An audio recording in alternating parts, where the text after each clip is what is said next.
Well, the atheist witch, who we're going to respond to today, is apparently more intelligent than every theologian that has ever existed in the last 2,000 years. She's that brilliant. She thinks that she can stump Christians, and she has presented a list of questions. We're going to try to get to two of them today. It is on TikTok. We're going to be, by the way, this is part of our series, Adding Thought to TikTok, where we actually slow down and think about these 1-2 minute videos that usually break down with just a little bit of thought. Her name is Jordan the Grey Witch on TikTok, and she's definitely not a Christian, and she has some questions for Christians. We're going to see if us little peons can answer them. By the way, thanks for joining us today. I'm Pastor Josh Barnes.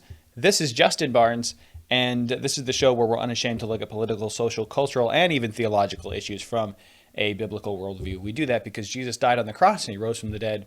We can prove that actually from history, but since Jesus did die on the cross, rise from the dead, it proves that he knew what he was talking about, what he said the Bible is true, and that means we can't be right about issues if we disagree with the Bible. There's a lot to unpack in what I just said, but we do that in other episodes. We're not going to do that today.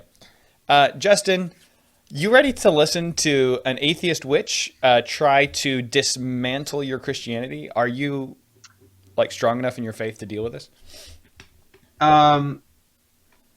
Intellectually, sure. Emotionally, maybe not, because you played these videos for me before, and over the past couple years, I've made comments about pop atheism and how bad it is. This is pop atheism that's also extraordinarily arrogant and throws a lot of stuff in just to basically say, "Hey guys, look at how arrogant I am," and it's not. If you're gonna be arrogant, back it up. Yeah. Put it that way. Right. Okay. But she's just asking questions. She's just innocent questions that she feels will dismantle your faith. So let's see if this dismantles your faith, Justin. Here we go. Ooh, thank you for bringing this up because I've been wanting to talk about this for a while now. Christians.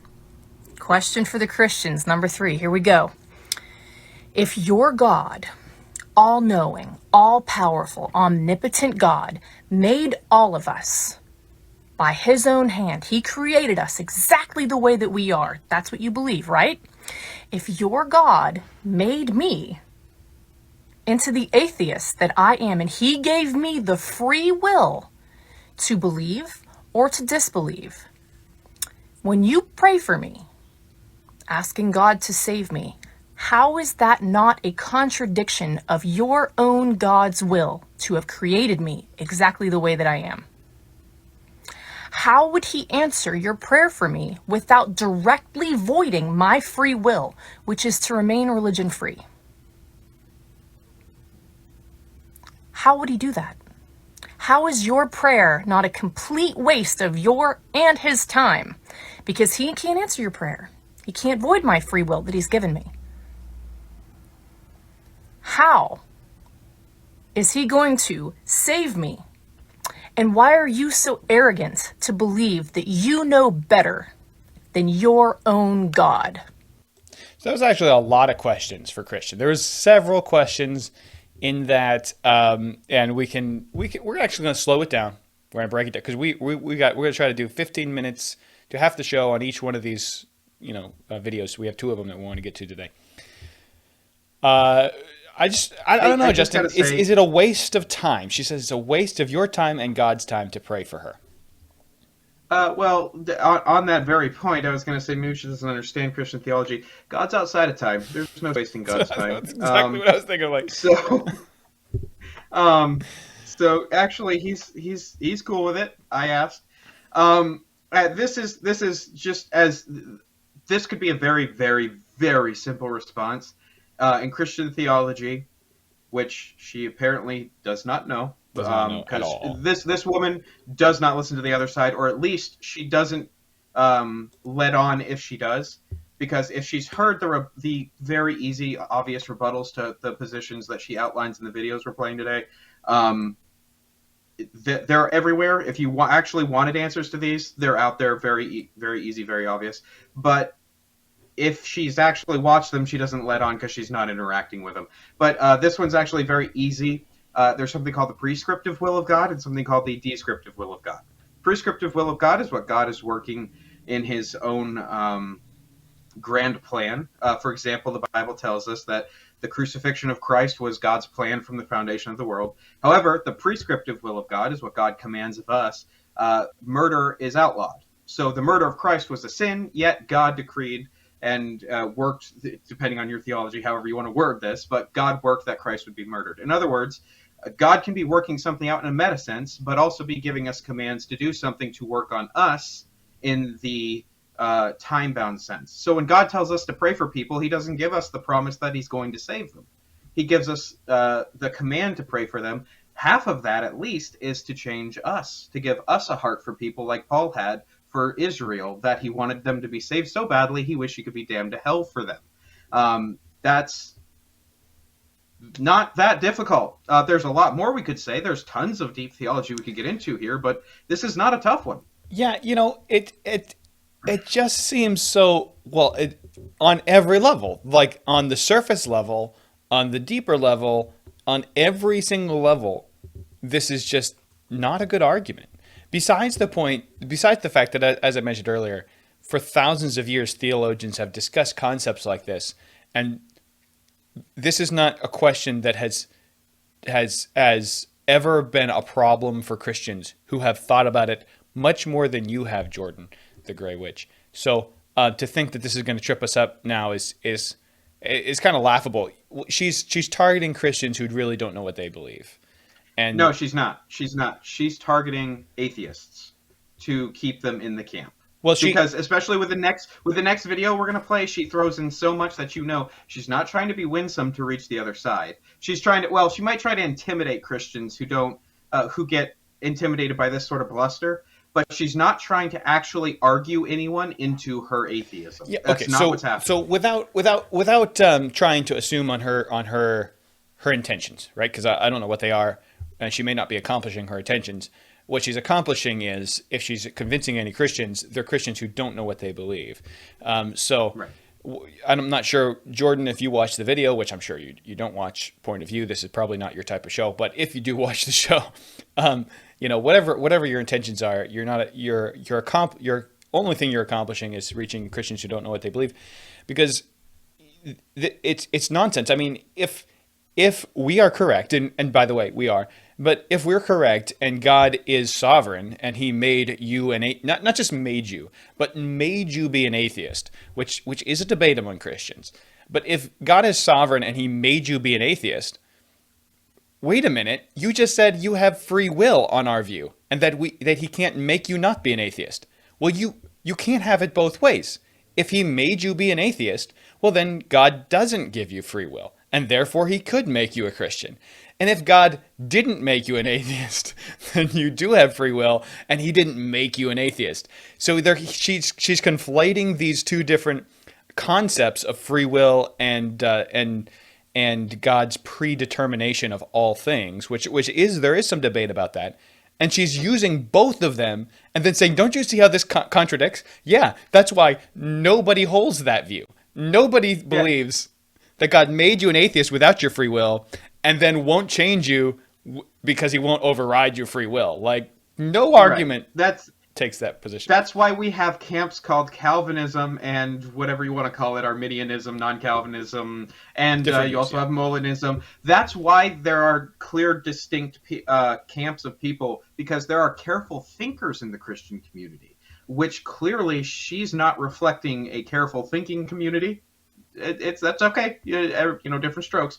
But the reason Christians aren't so fuzzy on this one like you are is because we have thought through this, and we understand if you start with the premise of free will, you have to continue with the premise of free will. If you start with the premise of an eternal decree or whatever you want to say, then that also shapes how you're going to conclude on this one. But when you start just like throwing stuff against the wall as an atheist who apparently doesn't know what she's attempting to critique, well, then, yeah, you can make it look really silly. You believe nothing exploded and created everything. See, I can do this too. Yeah, I mean, and that's the case. Christians arguing over this subject. By the way, Justin and I, have slightly different views on this subject, and our conversations have helped me to refine my view to make sure that it is consistent with itself, and helped him to refine his view to make sure that it is consistent. This is why it's really helpful when Christians do have discussions, and we have been for the last 2,000 years having these discussions. And here comes an atheist who says, see, your view is inconsistent with his view. Yeah, we know that. That's okay. But That's it's why consistent we have with two my different positions. Yeah, but the whichever fact of the one matter it is correct. Exactly. What I was going to say is, when you boil, because we're kind of getting down the road here to our disagreements, the fact of the matter is, there are, I would argue, a couple, as it relates to this, there are a couple different consistent views you could hold as a Christian and still be completely orthodox in your theology. Yeah. So that's why I said this is pop atheism, and it's such smug pop atheism with nothing to back up the smugness. Like, I think there's a place argumentatively and as a rhetorical device, shall we say, to portray a lot of confidence to the point where you're trying to almost intimidate your enemy with your argument. But if your argument sucks, then the smugness just comes across as just pitiable, not as intimidating. Right. Let's play through it so we can pause at certain areas and bring up specific things she says. We don't have a lot of time left for this video, but let's just see what we can do piece by piece through this, and then we'll move on to the next one. Ooh, thank you for bringing this up, because I've been wanting to talk about this for a while now. Christians. I mean, you'd think that she would have thought about it then if she'd been wanting to for a long time. Anyway, let's keep going. Question for the Christians, number 3. Here we go. If your God, all-knowing, all-powerful, omnipotent God, made all of us. Okay, throwing word salad out there isn't all that great. All-powerful, omnipotent, that is redundant. Yeah, those are the same things. Okay. That's the same thing. By his own hand, he created us exactly the way that we are. He made us with his word, but I mean with his hand. I'm going to let that slide. I'm going to let it slide. That's what you believe, right? If your God made me into the atheist Pause. I'm not going to let you get away with this. Sorry, he's your God too. You don't have to acknowledge that. He is your God. And you will answer for this, and you will answer to him one day. He is your God. That's correct. So she says, if your God made me into the atheist that I am. All right. Now, she's assuming a decree of God, which says that God not only made everything, but he made everything. He didn't even just make everything the way that he is, or work it out so that it happened the way that it is, but he literally made her without her consent to be an atheist. She had no choice to be an atheist. She was an atheist, period, without free will. Which isn't. There are Christians who hold that position. Nope, like it actually is consistent. But now follow her argument. Right. What you're saying is, here's the framework she's working from. Right. Yeah. I don't agree with that, but that framework does work out in the end too. Gave me the free will to believe. Wait a minute. You just said. The framework I'm working in is God gave me no free will to be an atheist. God made me an atheist with my free will. So I actually am the one that made me an atheist within 5 words or so. You just said the exact opposite thing. What the heck? And she's pointing out that it doesn't work, that the idea doesn't work. And we all agree that idea does not work. She's making up. By the way, this is a classic straw man. She's making up. You're saying your God gave me no free will, and he gave me free will. That's literally a paraphrase of what she just said. Yeah. This is how you know that an argument is bad, when you're characterizing the other person's view in a way that is not their view, and then saying that doesn't make sense. What you really are saying is your mischaracterization of their view doesn't make sense, not that their view doesn't make sense. It's called straw man. Or to disbelieve. Yep. When you pray for me, asking God to save me, how is that not a contradiction of your own God's will to have created me exactly the way that I am? See, and there would be two different answers from two different camps. Each one would work with their camp. Yeah, but here's the thing. No camp that I know of says that God is going to answer that automatically with a yes. No camp that I know of says that God really wants to save her, but is waiting on a prayer for it. Like, she's got this idea that God has said, you will. She seems to understand that Christians believe God is outside of time, but also doesn't seem to understand that Christians believe that God is outside of time.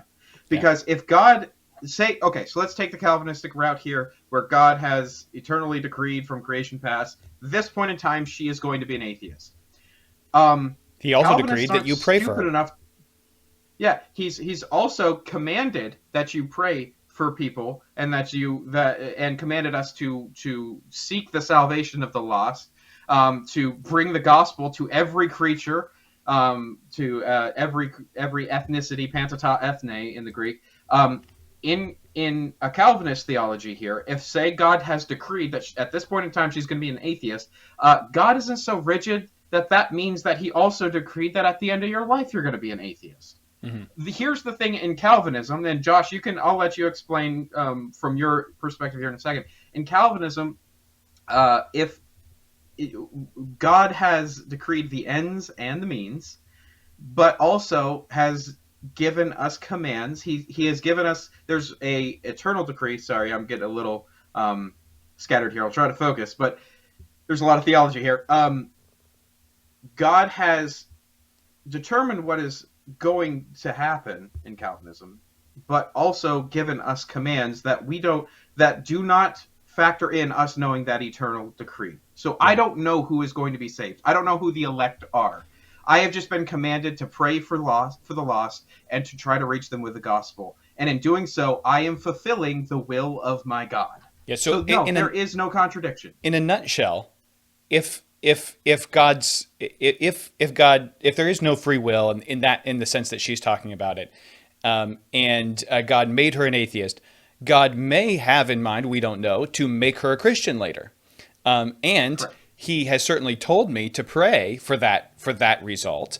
And if I do pray, and God has ordained all things, He's made me pray for her. In from that perspective, right? So right. The word "made" is a very crude way of putting it, but yes. Right. Now, from my perspective, which is a more of a free will perspective, although. But let's just go all the way free will. Let's say even the person who believes that will is completely free, where God just created you and says, well, whatever you want, and without really any sort of, even that person is going to say, yeah, but God still influences you to make the right decision, even though He leaves it up to you, right? So even in this view, we say, oh, I'm going to pray that God's Holy Spirit would convict you and show you that this is wrong, even though you can still say no to the Holy Spirit, right? So on both views, this works. It just doesn't work on both views at the same time. Like, that's the only place it doesn't work. Exactly. And by the way, I want to put a quick disclaimer here in case we have theology buffs out there. I am not going to be getting into right now on this episode the discussion of free will in a Calvinist view and all. There's tons of nuance. This has been extremely simplified for the sake of this current discussion. We're not saying it's all this simple. Okay. Yeah. So we don't have the time to go into that. The point is that her argument doesn't work and is laughable. Yeah, I'm not and if she had spent any time studying Christian arguments about the subject, she would know the answer. So I am a compatibilist in a Calvinist perspective. I do still believe in some sense in a measure of free will, but a creaturely will that's subjected to the slavery of sin. But we don't. Again, there's a lot more to talk about. I believe in I believe in the sovereignty of God with my definition of it as well. So, all right, let's go ahead and move on because that'll be a 5-hour conversation, and then it would take so long. Here we go. Question number 2, just for the Christians. Adam, Eve. Eve made from Adam, so technically the same DNA, if you're following me. Yeah, because that's how God had to do it that way, right? He had to give them the same DNA. Adam and Eve, breeding, made Cain and Abel, right? 2 sons. 3 cents. Seth. Where did the rest? Are we pausing, or are we going through the whole thing first? Yeah, let's just go through it, and then we'll yeah. Okay, My bad. All right. Well, so far she said Adam and Eve are the same DNA. They made 2 sons. Rest of the people come from? You're telling me that a brother-sister duo made 2 kids and then repopulated the world with those same 2 kids? Where did the different races come from then? Quickly. That right there is why I say this was not intended to try to win anybody over. Yeah. That's not an argument. That's bluster. It's stupid, but it's just bluster. That's all it is. Yeah, there are very intelligent answers to this, none of which are even the slightest bit challenged by this question. Like, this question is ridiculous. Now, there are ones that I strongly disagree with, but there are lots of different Christian answers for it. I think the most standard Christian answer is that Adam and Eve contained within themselves the DNA. They had perfect DNA. That means they had the information in their DNA for every different race. Adam and Eve were probably not white or black. They were probably middle brown. They were in between. And they contained within... By the way, did you know that a middle brown person can actually give birth to a white child or to a black child? Because they have within their DNA, they have the information for all sorts of different DNA. The reason that close relations produce deformed offspring is because now, thousands of years after Adam and Eve, perhaps much more than thousands of years, but I would say thousands, the gaps in our DNA, after we've copied our DNA over and over from parent to child, from child to the next child, there are gaps in our DNA. And when you marry someone who has very different DNA than you fill in each other's gaps in the DNA, and your children are generally more healthy. But the closer your DNA is with the same gaps, the more those gaps are actually continued and amplified, and that's what produces deformities in children. So this is why it's actually a really bad idea for husband and wife to be very closely related. Though at Adam and Eve's time, that wasn't a problem because their DNA was perfect. It had no gaps. And so it took several thousand years for it to actually be an issue where God had to make a law saying, girls don't be marrying your brothers and boys don't be marrying your sisters. But anyway, it's actually pretty simple. It's not complicated if you know genetics at all.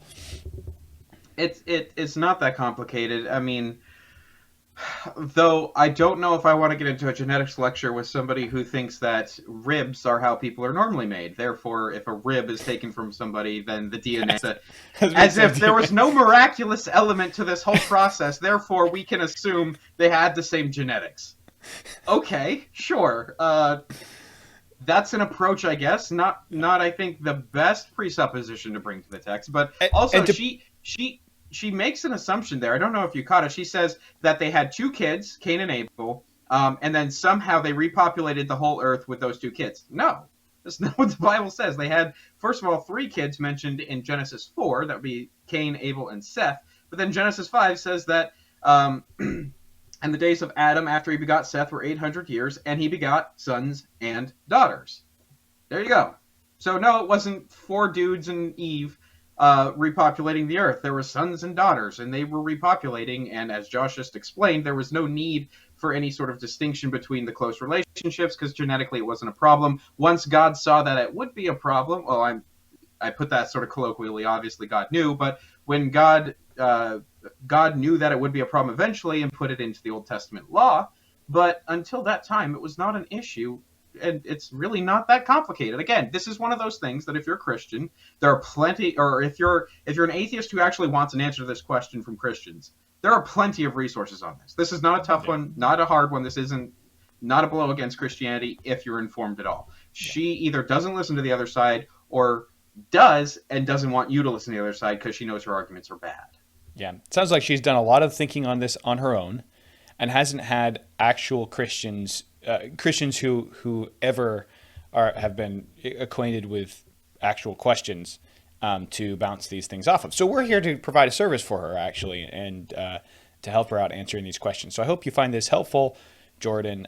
Didn't mention it because I'm not really a proponent of the view, but there's another Christian view that's genuine Christians who love the Lord believe in theistic evolution, that God slowly evolved man, and that Genesis 1 through 11 is sort of a mytho-historical account, like a poetic account that sort of retells the creation of man in a poetic way, though not the actual literal way. So there are other views that either way, it doesn't destroy Christianity, is the point, even if we were wrong about that. It does. I wouldn't know how to, and I think you and I have had this discussion behind the scenes before. I wouldn't know personally how to square that with putting Scripture and the interpretation of Scripture first, not trying to lead with science. I don't know how to square that all together, but I do believe there are plenty of great believing Christians who I think are misguided on that, but they are still Christians, and they would have a very different approach to answering this question. Some great people in apologetics and theologians believe that. William Lane Craig, who I strongly disagree about that subject with, believes, and he's a very intelligent man. There are many intelligent people who believe that. I do think it's wrong. I think I've actually, right here on Point of View, we've interviewed Ken Ham, and Ken Ham has given his opinion, and I very much agree with Ken Ham on the subject. By the way, you can go Ken to Ham Answers has a in very Genesis. good lecture. Yeah. Yeah. Ken Ham has a very good lecture on this particular issue, talking about genetic similarities, how you get all the different races of people, even though races is a terrible term because there's one race, the human race. But anyway, he actually, Answers in Genesis has good resources, but there's plenty of great Christian places that have great resources on this. Yeah, I listened to that lecture in person. Not hard to find an answer to. At the Ark Encounter. I listened to him give that lecture in person. And it's very, very interesting, very helpful. And that was before I ever sat down and met him and got to interview him. But he's done a lot of thinking about it. The PhD scientists at Answered in Genesis have done a lot of thinking about this and have presented this. This is not something that Jordan the Gray Witch should cause you to question your faith about. So, man, Jordan, I was rooting for you. I really was. I was hoping that you could trip Justin up. I mean, I was really hoping, but sadly, once we add a little thought to TikTok, we find there wasn't a whole lot of thought in the original content. You add a little bit, and all of a sudden it breaks apart. So, moral of the story is, don't watch TikTok anymore. I mean, Juan Gowd, our producer, who keeps sending me these TikTok videos to respond to, why are you? Let me have a personal conversation with you, Juan. Why are you watching TikTok, and why am I getting text messages at 1:00 in the morning from you of TikTok videos you want me to respond to? Can I just vent for a second? He's like every other person that watches TikTok. He's up till 1 or 2 o'clock watching 400 different TikTok videos. This is ungodly. Stop sending me text messages at 1 in the morning. And why am I still awake when I get them? All right, that's all the time we have for today. We'll see you next time right here on Point of View.